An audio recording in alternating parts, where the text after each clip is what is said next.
Shalom Bapak Ibu saudara-saudara terkasih dalam Tuhan. Selamat malam, selamat kita boleh berjumpa kembali dalam ibadah RKK.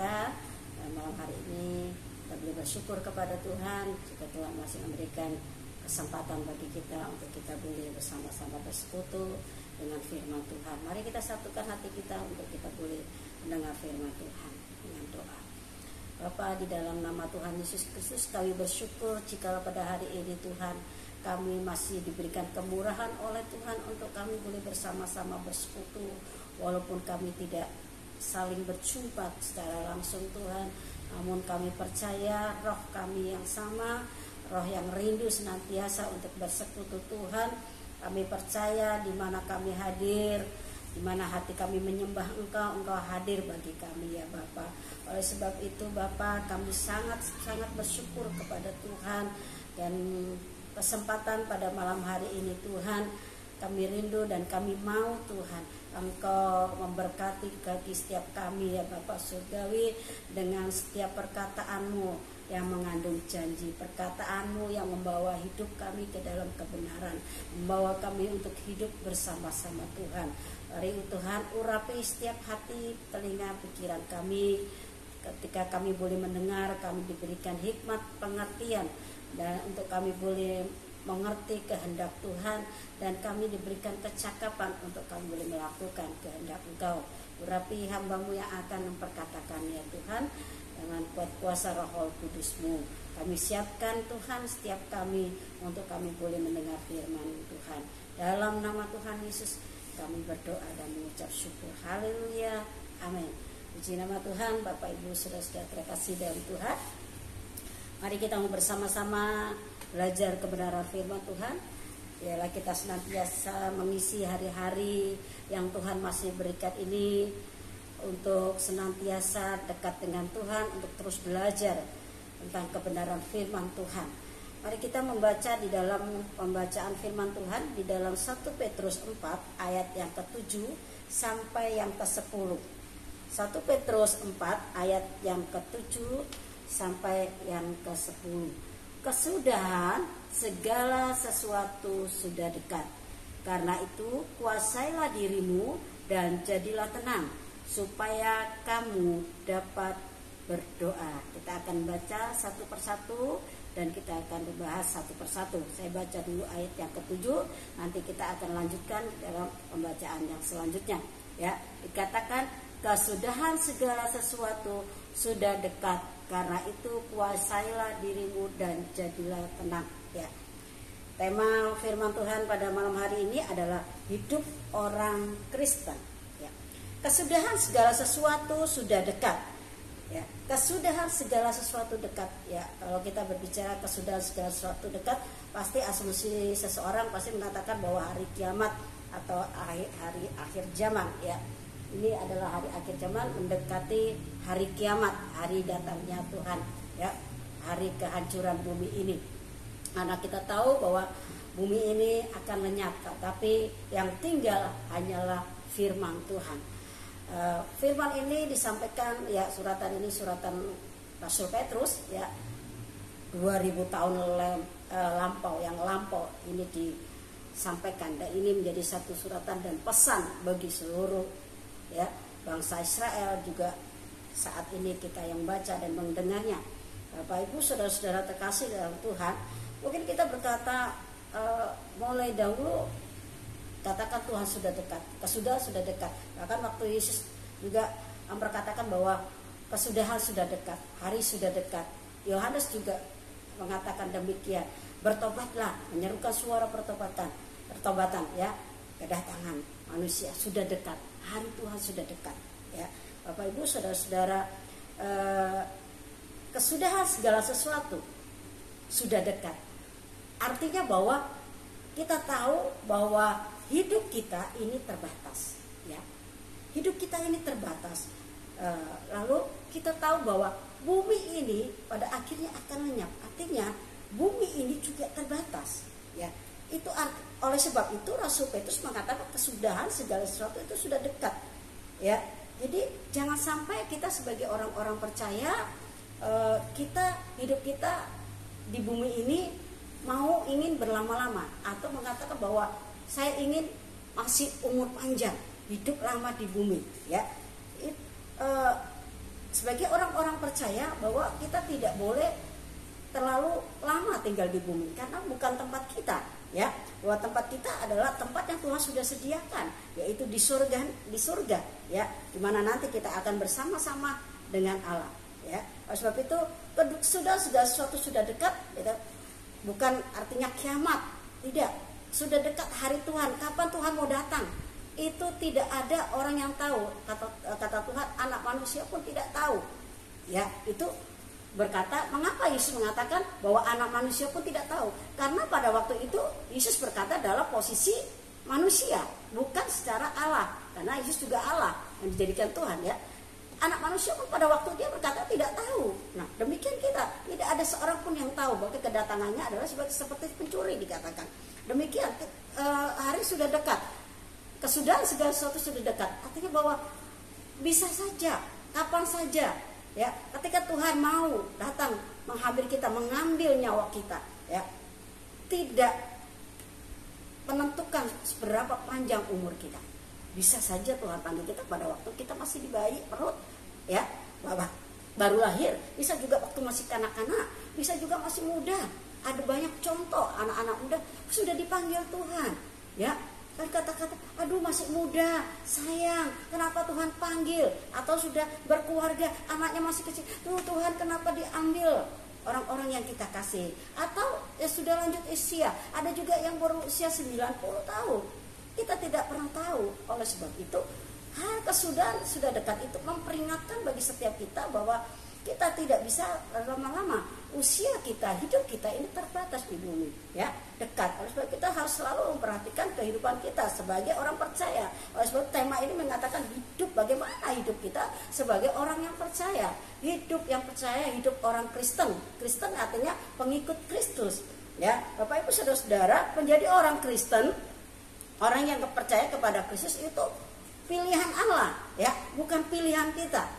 Pilihan Allah. Orang-orang Kristen yang benar itu adalah pilihan Allah. Mengapa? Dikatakan bahwa Tuhan memilih kita, Allah memilih kita sebelum dunia dijadikan, ya. Itu terdapat dalam Efesus pasal 1 ayat 4. Sebelum dunia dijadikan kita sudah dipilih dari Allah, oleh Allah, ya.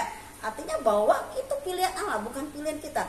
Oleh sebab itu kita harus menjadi orang-orang yang benar, orang Kristen yang benar, menjadi pengikut Kristus yang sejati, ya. Jadi tema ini hidup orang Kristen. Kita harus perhatikan bagaimana sebagai orang Kristen kita harus hidup. Jangan seperti orang cuman Kristen KTP, ya. Ada banyak orang Kristen mengaku bahwa dirinya Kristen. Kristennya cuman Kristen KTP, ya. Kristen identitas aja. Ya, cuma di KTP saja Kristen, tapi hidupnya ini tidak sesuai dengan kehidupan Kristen, hidup tidak sesuai dengan kehidupan Kristus. Sudah berapa kali kita mendengar bahwa orang Kristen hidupnya harus sama seperti Kristus, karena kita mengikuti jejak hidup Kristus, teladan daripada Kristus. Jadi hidup kekristenan harus memiliki kualitas, ya. Jadi harus berkualitas. Sebagai orang Kristen harus hidupnya berkualitas. Itu baru akan dikatakan hidup yang sempurna, ya, hidup yang seperti Tuhan hidup. Jangan cuman KTP saja. Banyak kalau orang Kristen yang bukan pilihan Allah, itu pilihan sendiri, itu cuman Kristen KTP. Kita banyak contoh, ya, Kristen-Kristen yang pilihan sendiri oleh karena sesuatu. Mungkin karena menikah, ingin menikah, pasangannya Kristen. Ada juga oleh karena harta, ya, bisa jadi Kristen. Karena menginginkan sesuatu jabatan, bisa juga jadi Kristen. Itu bukan pilihan Allah. Tapi orang yang dipilih dari Allah sebelum dunia dijadikan, ya, kita percaya tidak ada yang bisa memisahkan kita dari kasih Tuhan, ya. Ada banyak contoh, ya, seperti contohnya Rasul Petrus itu sendiri. Yesus waktu memilih murid-muridnya, bukan murid-murid memilih Yesus, tapi Yesus mencari, dan itu pun dengan doa puasa, ya. Artinya bahwa menjadi Kristen itu pilihan Allah. Oleh sebab itu, biar kita mau perhatikan bagaimana kita harus hidup, ya, sebagai orang-orang yang sudah ditebus dengan darah yang mahal ini, ya, supaya pada waktu hari saat ini ya kita sudah didapati tak bercacat celah, seperti yang dikatakan di dalam Efesus 1 ayat 4 itu. Kita dipilih itu supaya hidup kita tidak bercacat, untuk dijadikan kudus dan tak bercacat celah di hadapan Tuhan. Ya, hidup kita harus hidup benar, hidup kudus di hadapan Tuhan. Ya, mari kita perhatikan di ayat yang pertama, ayat yang ke-7 dari pembacaan tadi kita. Kesudahan segala sesuatu sudah dekat. Karena itu kuasailah dirimu. Yang pertama, hidup orang Kristen ya, yang benar-benar Kristen ya, harus memperhatikan ini. Selalu memperhatikan kehidupannya. Jangan sampai pada hari yang tiba-tiba itu menjemput kita mati ya, kita nggak tahu ya, kita nggak tahu. Oleh sebab itu kita mau belajar hari ini mulai menyelidiki diri kita ya, memperbaiki. Hidup ini adalah kesempatan untuk memperbaiki. Tidak ada kata terlambat. Ketika saat ini firman Tuhan disampaikan, oleh sebab Ibrani katakan jangan keraskan hatimu ya. Jangan kita saat ini mengeraskan, tapi mari kita memiliki hati yang lemah lembut untuk kita terus belajar firman Tuhan. Kuasailah dirimu ya. Yang pertama adalah supaya setiap kita hidup dalam penguasaan diri. Ya, hidup dalam penguasaan diri. Mengapa kita harus hidup di dalam penguasaan diri? Bapak Ibu saudara-saudara kasih ya, kalau kita tidak punya penguasaan diri, di bumi ini ngengap ya, di bumi ini penuh dengan kejahatan. Bahkan dikatakan bahwa hari-hari kalau kita mau memikirkan tentang hari Tuhan yang semakin dekat, dikatakan firman Tuhan bahwa hari-hari ini adalah hari-hari yang jahat. Pada akhir-akhir zaman ini adalah hari-hari yang jahat. Ya, semakin jahat. Mengapa? Dunia atau bapak dari dunia ini adalah iblis, selalu ingin mencari celah, ingin menjatuhkan anak-anak Allah, manusia-manusia Allah, orang-orang Kristen yang sungguh-sungguh ya, untuk dijatuhkan. Ya, untuk dibuat dia tidak kudus. Tadi dikatakan tadi bahwa Tuhan telah memilih kita ya untuk dijadikan kudus. Syarat untuk masuk ke dalam kerajaan surga adalah kudus dan tak bercacat. Itulah sebabnya iblis akan membuat kita bagaimana menjatuhkan kita atau membuat kita supaya kita tidak bisa masuk dalam kerajaan surga, supaya kita tidak bisa menjadi seperti yang Tuhan inginkan, untuk kita hidup kudus seperti Tuhan kudus ya. Selalu dia akan menawarkan segala atau mengikat manusia ya, mengikat manusia dengan berbagai-bagai cara untuk menjatuhkan. Bahkan iblis pernah mencobai Yesus sendiri untuk menjatuhkan menjatuhkan Yesus pada waktu pencobaan di padang gurun ya. Ya, kita nggak perlu bahas, tapi kita tahu bahwa Yesus sendiri sebagai manusia Allah ya, manusia dan juga Allah, itu dicobai oleh iblis. Apalagi kita yang masih muda sekali hidup di dalam dosa, iblis ingin kita mengikuti jejak dia ya.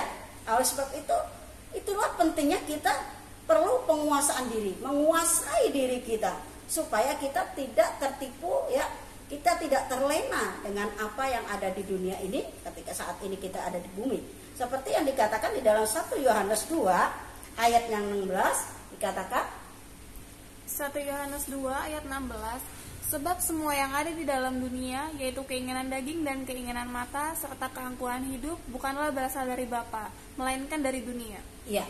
Jadi apa dikatakan? Segala keinginan daging, keinginan mata, keangkuhan hidup itu bukan berasal dari Bapa, tetapi dari dunia. Jadi dunia ini akan membuat manusia jatuh ke dalam dosa daging. Padahal kita sebagai orang yang percaya dilahirkan baru ya, hidup dalam roh, tidak lagi hidup di dalam daging. Memang kita masih hidup di dalam daging, tapi kita sudah ada manusia roh, ada roh Allah, Roh Kudus yang tinggal dalam kita. Tapi kita masih bisa jatuh kalau kita tidak punya penguasaan diri. Oleh sebab itu penguasaan diri itu menjadi satu karakter buah roh ya yang harus dimiliki sebagai orang percaya, ditaruh di bagian belakang, yaitu penguasaan diri, kontrol buat kita, membuat kita selalu berjaga-jaga, berawas-awas tentang kehidupan kita. Jangan sampai kita jatuh terjerat dengan tipu muslihat iblis, dengan keindahan apa yang ditawarkan oleh si iblis, ya, seperti yang telah ditawarkan kepada Yesus, diberikan seluruh dunia ini, ya. Sampai itu. Jadi penguasaan diri itu menjadi kontrol supaya kita tetap hidup dalam kekudusan, tidak hidup dalam kecemaran, pencabulan. Kita tahu bahwa kalau di dalam Galatia itu 5 katakan di ayat 21, ayat 19 sampai 21 katakan itu percabulan, kecemaran. Ya, jangan itu. Itu adalah perbuatan daging. Itu yang dihasilkan oleh iblis, itu yang dibuat oleh iblis supaya manusia tetap jatuh ke dalam dosa, ya. Keinginan daging, keinginan mata, melihat apa-apa yang indah seperti Hawa melihat apel itu, terus mulai memutarbalikkan firman Tuhan, ya, mematahkan setiap firman Tuhan. Dia memperkatakan firman Tuhan, kemudian dia mulai sesakan. Oleh sebab itu kita harus berjaga-jaga dengan apa, dengan orang-orang juga dalam hal pengajaran seperti yang ada banyak yang kita dengar, yang kita lihat melalui tayangan-tayangan media sosial. Itulah sebabnya kita perlu kontrol. Jangan sampai kita ini tersesat dengan ajaran-ajaran yang berbeda. Ya, makanya kalau saudara dan saya punya gembala, harus menuruti gembala. Kalau kita memiliki gembala yang agung Yesus, kita harus turuti, kita harus mau dalam pimpinan gembala yang agung itu, yaitu Yesus Kristus, teladan hidup kita. Demikian juga kita harus menuruti apa yang diperkatakan oleh gembala kita. Jangan menuruti gembala-gembala yang lain. Kalau saudara dan saya adalah domba-domba itu, ya, domba-domba yang baik itu mengenal gembalanya. Kontrol, ya, penguasaan diri membuat hidup orang itu menjadi tenang. Ibaratnya seperti pembacaan tadi katakan, kuasailah dirimu dan jadilah tenang. Ya, ada banyak orang yang tidak bisa hidup tenang. Ya, mengapa? Karena tidak dapat mengontrol, tidak punya penguasaan diri. Hidupnya nggak tenang, kenapa? Karena dari pikirannya juga, ya, nggak bisa. Kalau pikiran kita ini tidak dikontrol, ya, mata kita nggak dikontrol, kita pengennya hidup di dalam daging, menginginkan apa yang di dunia ini. Kemudian ketika tidak tercapai, maka yang ada adalah hidup kita menjadi tidak tenang, ya, mudah jatuh, mudah putus asa. Bahkan ketika kita tidak punya kontrol diri, kita akan melakukan hal-hal yang tidak benar. Jalan pintas, ada banyak orang melakukan jalan pintas karena hidupnya nggak tenang, ya, karena ekonomi, karena sakit, putus asa, ya, karena hanya memikirkan keinginan daging kita, bukan menginginkan keinginan roh, keinginan kehendak Tuhan. Ya, oleh sebab saya selalu mengajarkan ketika roh kita hidup di dalam roh, mari kita selalu fokus kita kepada Tuhan. Hidup dalam pimpinan Tuhan. Saya yakin dan percaya ketika kita sungguh-sungguh memperhatikan fokus kita kepada hal-hal yang benar, maka kita dapat menyingkirkan, tadi seperti dikatakan bahwa ada firman Tuhan, kalau orang sudah hidup di dalam Tuhan, hidup mengenal Tuhan, tidak lagi berbuat dosa, tidak memikirkan soal-soal hanya lahiriah saja. Ya, ketika kita tidak bisa mencapai apa yang menjadi keinginan kita, ya, target-target kita yang soal lahiriah, kita kepengen punya rumah tapi nggak bisa punya rumah, pengen punya mobil nggak bisa punya, kita gampang sekali stres. Ya, hidup kita nggak akan tenang. Tetapi ketika kita punya pengontrolan diri, hidup kita terfokus, hidup dalam pimpinan roh, kita tahu apa yang kita inginkan, ya. Jadi perlu penguasaan diri, membuat orang bisa berdoa. Sebagai orang Kristen, orang yang percaya, ya, tidak ada orang Kristen yang sungguh-sungguh yang nggak suka berdoa, ya, nggak suka berdoa. Orang Kristen pasti harus hidupnya dalam doa, mempunyai doa. Itu bukan cuman kita minta-minta, memohon kepada Tuhan untuk segala apa yang kita inginkan. Doa ini suatu cara untuk kita berhubungan, karena kita memiliki satu hubungan, ya, hubungan dengan Tuhan, ya, dengan pencipta kita. Jadi Jadi doa itu jangan dibuat untuk menyatakan keinginan permohonan saja. Memang dalam doa dikatakan nyatakan segala keinginan dan permohonan di dalam doa. Tetapi yang kita naikkan itu juga jangan salah, bukan untuk keinginan daging, tetapi bagaimana kita memikirkan perkara-perkara yang di atas. Ya, perkara-perkara yang di atas yang yaitu tentang Tuhan. Apapun anak muda sekarang semuanya tentang Tuhan. Dalam bekerja pun kalau kita berdoa harusnya Tuhan bukakan jalan saya, berikan pekerjaan supaya saya misalkan bisa memberkati pekerjaan Tuhan, supaya saya bisa membantu bagi pemberitaan Injil. Misalkan saya dulu punya keinginan demikian, Tuhan saya nggak mau jadi hamba Tuhan yang full timer, saya mau jadi pengusaha saja supaya saya nanti bisa saya melayani Tuhan melalui seperti firman Tuhan kata, permuliakan Tuhan dengan hartamu.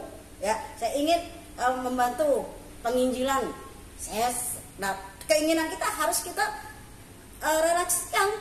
Ya, jangan sampai cuma keinginan kemudian janji-janji sama Tuhan kita nggak lakukan ketika Tuhan kasih keinginan kita. Dan saya lakukan setiap saya bekerja punya usaha, hasil dari usaha saya selalu sisihkan untuk bagian untuk penginjilan mana, bagian untuk hamba-hamba Tuhan mana.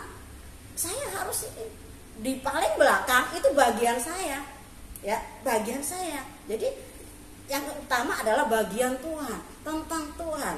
Bagaimana Injil harus diberitakan. Kita tidak bisa menginjil ke sana kemari, tapi bisa kita sisipkan. Ya, kita sisipkan kalau kita punya hati yang misi. Ya, hati untuk melayani, hati untuk menginjil. Ya, itu. Jadi ini penting. Saya nanti kalau jadi ini belajar jadi panjang kalau cerita tentang penginjilan. Jadi pentingnya kita penguasaan diri supaya kita bisa katakan tadi bahwa pengontrolan diri membuat orang bisa berdoa dengan benar. Ya. Doa dengan benar, ada juga doa orang benar besar kuasanya. Ya, doa orang benar pasti doanya benar, bukan untuk keinginan kita, tetapi untuk kemuliaan nama Tuhan. Ya, Bapak Ibu, saudara-saudara, perlu kita pengontrolan diri supaya kita senantiasa boleh hidup kudus dan tidak bercacat celah. Yang selanjutnya kita baca di dalam 1 Petrus 4 tadi ayat yang ke-8. Tetapi terutama kasihilah sungguh-sungguh seorang akan yang lain. Hidup orang Kristen, ya, bagaimana kita harus hidup sebagai orang Kristen? Dikatakan di situ hidup di dalam kasih, hidup saling mengasihi. Jangan sebut sebagai orang Kristen kalau tidak hidup di dalam kasih, ya. Karena katakan bahwa Kristen dikatakan bahwa pengikut Kristus yaitu Allah sendiri, Allah itu adalah kasih. Ya. Jadi kalau orang yang mengatakan Kristen mengikut Kristus harus hidup di dalam kasih, kasih kepada Allah, seperti hukum yang terutama, kasih kepada Allah dan kasih kepada sesama manusia. Saling mengasihi. Jangan mengatakan kita mengasihi Allah tetapi kita tidak melakukan kehendak Allah, tidak menuruti. Orang-orang yang mengasihi, katakan aku mengasihi engkau Tuhan, harus menuruti firman Tuhan, harus menuruti Tuhan. Kata Tuhan kan begitu. Dalam Injil Yohanes 11, siapa mengasihi aku, dia menuruti perintah-perintahku. Perintah-perintahku apa? Percaya sungguh-sungguh kepada Yesus Kristus sebagai Tuhan dan mengasihi manusia. Ya. Jadi harus hidup di dalam kasih sebagaimana Kristus telah mengasihi kita. Mari kita baca di dalam Efesus 5 ayat yang kedua. Efesus 5 ayat 2, dan hiduplah di dalam kasih sebagaimana Kristus Yesus juga telah mengasihi kamu dan telah menyerahkan dirinya untuk kita sebagai persembahan dan korban yang harum bagi Allah. Ya. Seperti Kristus, kembali kepada seperti Kristus. Kalau Yesus Kristus saja mengasihi kita tanpa melihat siapa kita yang dulunya berdosa, bahkan di dalam Roma Tuhan telah menyatakan kasihnya ketika kita masih berdosa, bukan ketika kita sudah kudus. Ya, di kita di saat ini belum kudus, tapi Tuhan akan menyempurnakan, Roh Kudus akan menolong kita, ya, sampai kita boleh hidup kudus. Di bumi ini tempatnya kita kudus. Kalau sudah kudus nanti kita di surga, ya. Tapi kita terus belajar untuk kudus. Tapi di sini dikatakan hidup di dalam kasih. ya, seperti Kristus hidup di dalam kasih. Kalau kita baca di dalam 1 Korintus ayat pasal 13 tuh, ayat baca kasih, judul perikopnya kasih itu murah hati, kasih itu memaafkan, kasih itu mengampuni, kasih itu lemah lembut, kasih itu menutupi banyak kesalahan, banyak dosa. Jadi orang yang hidup di dalam Tuhan, hidup sebagai orang Kristen, harus hidup di dalam kasih, dalam pengampunan. Jangan sampai kita sebagai orang Kristen tapi masih menyimpan kesalahan orang lain, tidak bisa mengampuni, ya, kesalahan-kesalahan orang lain. Padahal kesalahan itu mungkin cuma kecil, atau kesalahan itu sudah bertahun-tahun, bahkan sampai 7 tahun bisa lebih. Kalau dikeluarkan kalau sudah 7 tahun punya hutang harus dihapuskan. Dan Tuhan juga mengajarkan kalau kamu harus bisa mengampuni, menyelesaikan persoalanmu sebelum matahari terbenam. Nah, ini harus ada. Makanya kita harus selalu memperhatikan dan selidiki bagaimana kita harus hidup, ya. Hidup di dalam kasih. Harus, Bapak Gembala katakan, harus punya banyak stok mengampuni. Harus banyak stok mengampuni. Kalau jadi orang Kristen, ya, harus, ya. Kemudian ayat yang selanjutnya ayat 9. Berilah tumpangan seorang akan yang lain dengan tidak bersungut-sungut. Ya, hidup sebagai orang Kristen harus, yang selanjutnya adalah hidup saling tolong menolong, ya, saling menolong. Ya, dikatakan ayat di dalam Galatia 6 ayat yang kedua. Galatia 6 ayat 2, bertolong-tolonglah menanggung bebanmu, demikianlah kamu memenuhi hukum Kristus. Iya. Kalau menolong seseorang, saudara-saudara kita, kalau kita baca di Galatia 6 itu terutama kita mengasihi, memberi, menolong orang lain, menolong itu kepada semua orang, terutama kepada saudara-saudara seiman, ya, terutama. Tapi dikatakan di sini di ayat yang ke-9, jangan dengan bersungut-sungut, jangan dengan ngomel kalau nolongi orang, ya. Jadi harus dengan sepenuh hati, dengan kasih itu kembali, ya. Harus dengan ikhlas kalau mau nolong orang. Kalau nggak bisa ya sudah, jangan memaksakan diri, tapi usahakanlah. Kita harus saling tolong menolong, ya. Seperti yang Tuhan ajarkan. Yang selanjutnya, hidup sebagai orang Kristen adalah kita baca di dalam pembacaan ayat kita, ayat yang ke-10. Layanilah seorang akan yang lain sesuai dengan karunia yang telah diperoleh tiap-tiap orang sebagai pengurus yang baik dari kasih karunia Allah, ya. Itu hidup saling melayani, ya. Pelayanan ini bukan pelayanan yang seperti yang di rumah, kerjaan seorang bapak atau ibu, itu kan, di rumah masak, bukan itu. Tetapi di sini dikatakan sesuai dengan karunia roh, karunia untuk melayani jiwa-jiwa, untuk menuai jiwa-jiwa, ya. Jadi ada melayani, memang kalau di rumah itu seolah-olah untuk Tuhan, tapi di sini kita melayani jiwa-jiwa, ya, dengan karunia-karunia roh untuk saling membangun, ya. Kita harus memiliki hati yang melayani. Jangan cuma jadi Kristen atau jadi jemaat. Aku mau jadi jemaat yang biasa-biasa aja, ya. Jangan demikian. Oleh sebab itu, jangan pernah batasi kuasa Roh Kudus. Jika Roh itu telah bekerja dalam diri kita, memenuhi kita, saya yakin dan percaya seperti saya sampaikan bahwa setiap orang akan diberikan karunia, ya. Oleh sebab itu jangan dibatasi, jangan bilang nggak bisa, jangan bilang nggak mau, ya. Tetapi berilah dirimu dengan sepenuh hati. Tuhan, aku mau melayani Engkau, ya, dengan apa yang Tuhan mau, bukan kita mau, dengan karunia yang Tuhan berikan, bukan yang kita minta karunia, tapi Tuhan. Saya selalu katakan bahwa karunia itu bukan kita, bukan karena kita meminta-minta, tetapi karena Tuhan yang memberikan, mau memberikan kita untuk kita melayani jiwa-jiwa, ya.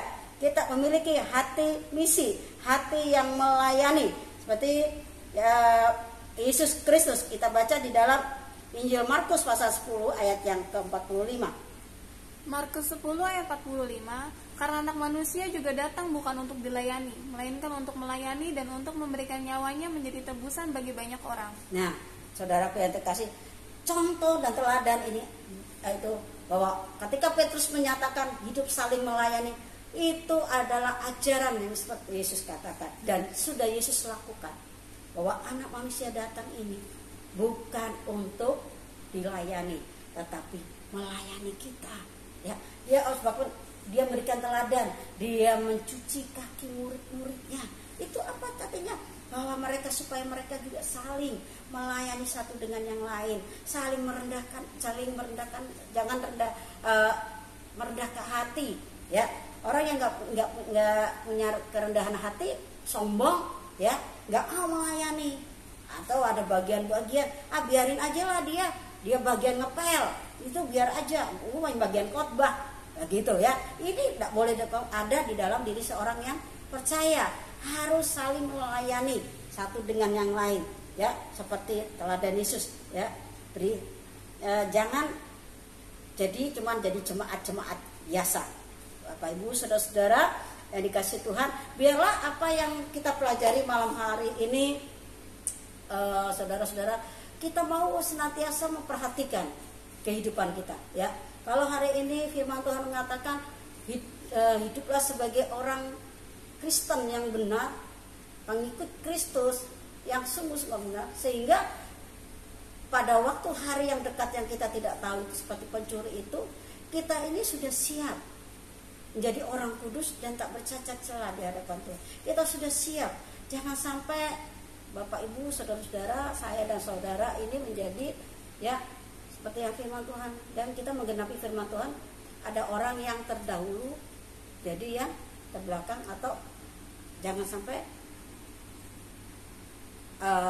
dikatakan yang terbelakang menjadi yang terdahulu, yang terdahulu akan menjadi terbelakang. Nah, kita jangan sampai menjadi orang yang harusnya kita terdahulu mengecap kasih karunia Tuhan, ya. Kita telah tahu bahwa kita dipilih oleh Tuhan, ya, sejak sebelum dunia dijadikan, lalu kita menyia-nyiakan kasih karunia itu, menyia-nyiakan kesempatan yang Tuhan berikan, ya.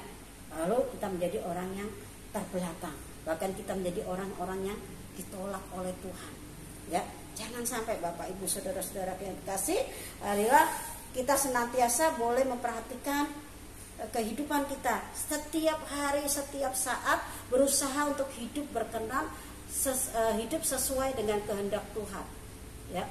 Mari kita perhatikan, mari kita baca sebagai ayat penutup, ayat kesimpulan kita di dalam Efesus pasal 5 ayat yang 15. Kita baca bersama-sama, saudara di sana. Kita membaca di sini, yaitu di Efesus 5 ayat yang ke-15 sampai yang ke-17. 1, 2, 3. Efesus 5 ayat 15 sampai 17. Karena itu perhatikanlah dengan saksama bagaimana kamu hidup. Janganlah seperti orang bebal, tetapi seperti orang arif, dan pergunakanlah waktu yang ada karena hari-hari ini adalah jahat. Sebab itu janganlah kamu bodoh, tetapi usahakanlah supaya kamu mengerti kehendak Tuhan. Ya, usahakanlah supaya kamu mengerti kehendak Tuhan. Selalu mintalah kepada Tuhan supaya kita selalu mengerti dan melakukan kehendak Tuhan. Mari kita bersama-sama merenungkan setiap firman Tuhan yang setelah kita dengar hari ini. Setiap hari, setiap saat, Tuhan sungguh mengasihi kita. Dia selalu memberikan kesempatan bagi kita untuk kita boleh hidup sesuai dengan kehendak Tuhan, yaitu hidup kudus, hidup tidak bercacat, hidup berkenan di hadapan Tuhan. Menjelang kedatangan Tuhan Yesus yang kita tidak pernah tahu. Kita rindu semuanya menggenapi janji Tuhan itu. Oleh sebab itu, mari kita bersama-sama merendahkan diri, Bapak kita. Tuhan terus berawas-awas, berjaga-jaga. Harus lebih lagi memperhatikan kehidupan kita. Memperhatikan tujuan hidup kita di bumi ini. Jangan sampai kita terlena, jangan sampai kita tertidur. Kalau Tuhan masih beri kita umur panjang. Tuhan memberikan hidup bagi kita. Ini kesempatan kita untuk kita terus hidup mempermuliakan Tuhan. Jangan kita mengejar hal-hal apa yang ada di dunia, tapi kejarlah keadilan, kejarlah kekudusan, kejarlah ibadah, kejarlah kasih, kejarlah kelemah lembutan. Itu yang Tuhan inginkan. Terima kasih Bapa yang baik. Kami bersyukur kepada Tuhan.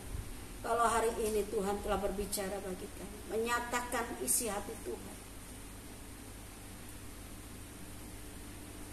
Kiranya Tuhan senantiasa menolong kami, supaya setiap kami Tuhan boleh menjadi seperti yang Tuhan inginkan. Mari Roh Kudus senantiasa menolong kami, untuk kami boleh hidup sesuai dengan kehendak-Mu, supaya kami dimampukan ya Tuhan. Mari Tuhan kuatkan dan teguhkan kami, iman percaya kami Tuhan, supaya menjelang hari Tuhan ini Tuhan, tidak ada di antara kami Tuhan yang goyah, namun kami tetap berdiri teguh di atas dasar iman percaya kami kepada Tuhan. Kami bersyukur untuk firman-Mu pada malam hari ini Tuhan. Kiranya Tuhan firman-Mu Tuhan menjadi kekuatan bagi setiap kami, menjadi penghiburan Tuhan, menjadi penolong bagi kami ya Bapa surgawi. Engkau yang melihat keadaan umat-Mu saat ini ya Bapa. Mata-Mu tertuju bagi mereka. Kuatkan hati mereka Tuhan. Mari Tuhan, Engkau memeliharanya. Sempurnakan Tuhan. Peliharakan roh jiwa tubuh kami semua Tuhan. Kiranya boleh terpelihara sempurna di dalam nama Tuhan Yesus Kristus. Berikan kami tubuh yang sehat, supaya kami boleh tetap mempermuliakan Tuhan dengan tubuh kami.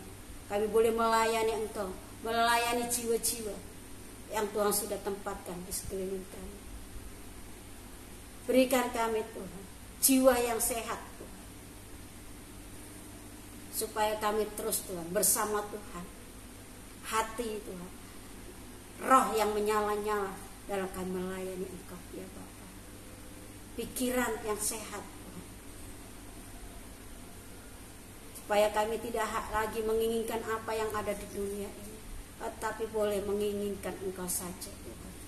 Menginginkan hal-hal tentang yang di atas, bukan yang di bumi Bapa. Ya Bapa surgawi, tolonglah kami Tuhan. Tolong setiap umat-Mu Tuhan yang ada dalam kelemahan tubuh saat ini. Mari Tuhan jamah Tuhan sembuhkan Bapa, di dalam nama Tuhan Yesus Kristus. Kami percaya oleh kuasa pilur-pilur Yesus menyembuhkan setiap kami Bapa.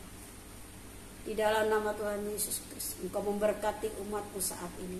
Diberikan hati yang penuh sukacita, hati yang penuh dengan damai sejahtera ya Bapa surgawi. Diberikan penghiburan bagi mereka yang susah saat ini. Berikan pertolongan mengalami jalan buntu ya Bapa. Berkati kehidupan umat-Mu ya Bapa. Saya percaya Tuhan Yesus, ketika kami boleh tinggal di dalam Tuhan, saya percaya pemeliharaan Tuhan sungguh sempurna. Di dalam nama Tuhan Yesus kami menyerahkan Tuhan umat-Mu dan tangan Tuhan. Menyerahkan juga pekerjaan-Mu di tempat ini. Kiranya Tuhan memberkati pekerjaan-Mu ini Tuhan. Kami tahu Tuhan ada banyak keterbatasan. Kami tidak bisa berbuat banyak Tuhan. Dengan adanya kondisi pandemi saat ini ya Bapak.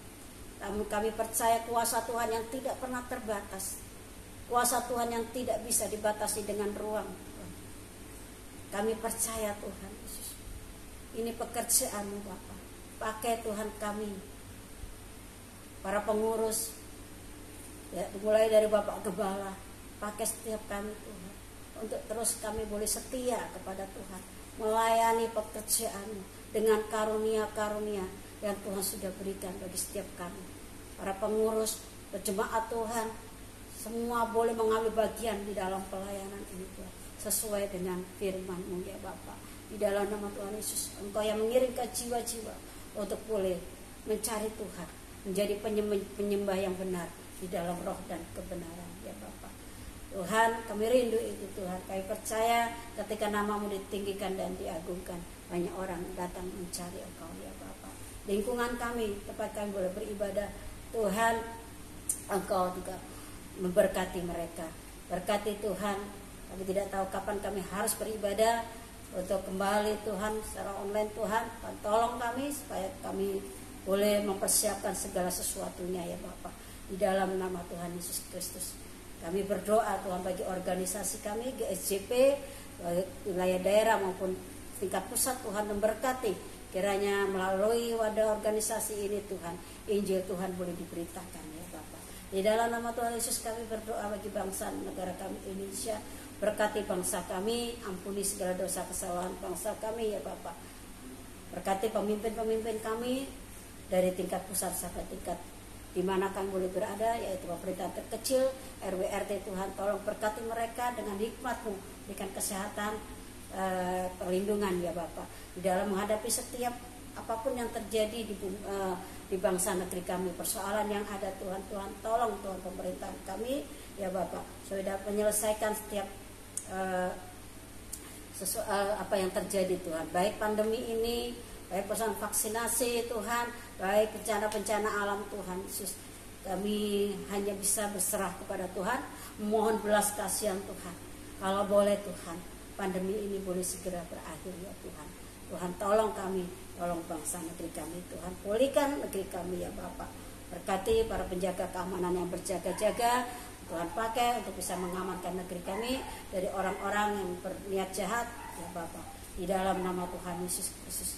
Berkati kehidupan hamba-hamba Tuhan yang memberitakan Injil Kerajaan Tuhan. Berikan Tuhan Yesus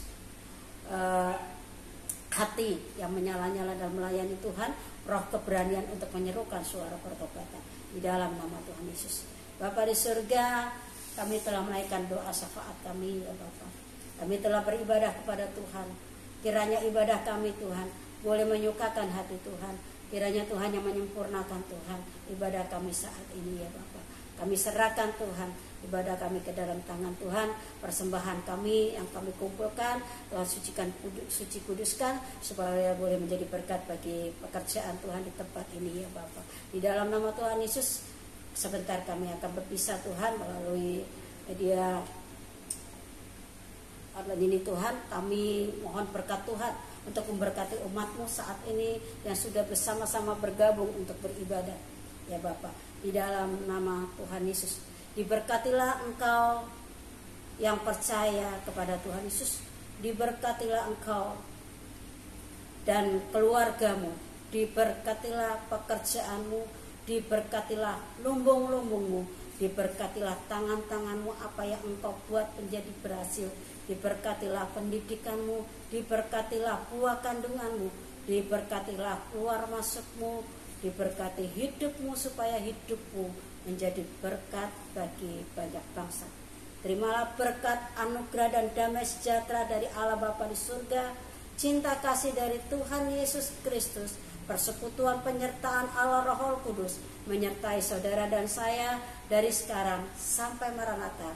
Tuhan Yesus datang untuk menjemput kita semuanya dalam berkat nama Tuhan Yesus Kristus. Haleluya, amin.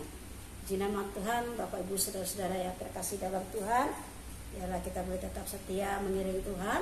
Kita mau terus sungguh-sungguh, semakin tiap hari kita harus selalu lebih lagi bersungguh-sungguh di dalam Tuhan ya, percaya kepada Tuhan untuk menjaga hidup kita, perhatikan kehidupan kita, hiduplah di dalam kasih kepada Tuhan dan kepada sesama manusia ya, dengan kita terus menuruti perintah Tuhan dan milikilah hidup sehat seperti yang pemerintah sampaikan, untuk kita terus menjaga protokol kesehatan ya, cuci tangan, memakai masker standar dan menghindari kerumunan ya. Tuhan Yesus berkati kita semuanya sampai kita bertemu kembali, dan diingatkan sampai hari Minggu kita akan beribadah dengan perjamuan kudus. Jemaat Tuhan boleh mempersiapkan semua di rumah-rumah roti dan anggurnya. Di nama Tuhan, shalom.